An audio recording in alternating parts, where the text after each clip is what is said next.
విస్ నలంద విశ్వవిద్యాలయంలో ఒక విద్యా విభాగం ఇది.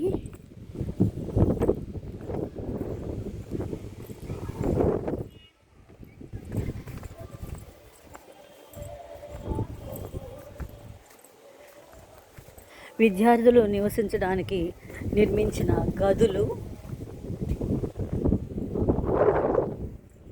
ఈ విశాలమైన గదుల్లోని విద్యార్థులు ఉంటూ తమ విద్యాభ్యాసాన్ని కొనసాగించేవారు.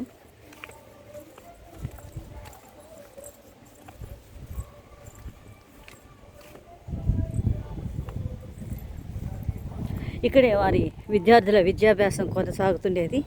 ఆ ఎదురుగా కనిపిస్తున్నదే బావి. ఇక్కడ విద్యార్థులు నీటిని తాగడానికి బావి నుండి నీటిని ఉపయోగించేవాళ్ళు.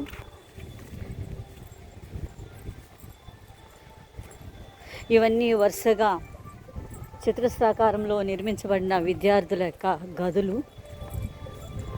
అప్పటి విద్యార్థులకి ఇప్పటి మన హాస్టల్ విద్యార్థులకి మధ్య ఎంతో వ్యత్యాసం ఉంది.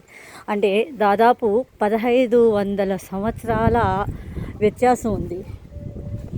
ఉపాధ్యాయులు ఈ అరుగుల మీద కూర్చుని ఆనాటి గురువులు తమ శిష్యులకు విద్యాబోధన కావించేవారు.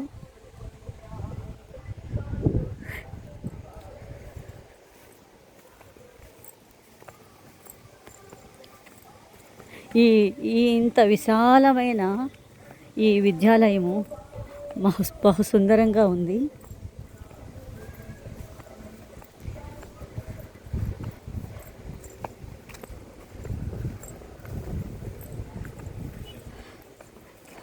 చిన్నప్పుడెప్పుడో పాఠ్యాంశాల్లో చదువుకున్నటువంటి నలంద గురించి ఇలా తెలుసుకోవడం, చూడడం నాకైతే మహదానందంగా ఉంది. అసలు ఊహక అందని అపురూపమైన భావన ఇలా యూనివర్సిటీలోకి రావడము, విశ్వవిద్యాలయ గోడలను శిథిలమైపోయిన గోడలను స్పృశించడము, ఈ బావిని చూడడము, విద్యార్థుల గదులను పరికించడము మహాద్భుతమైన సన్నివేశం. బహుశా ఎప్పటికైనా మన ప్రభుత్వాలు వీటిని గురించి పట్టించుకొని చర్యలు తీసుకుంటారేమో. వీళ్ళ స్నాన ఘట్టాలు.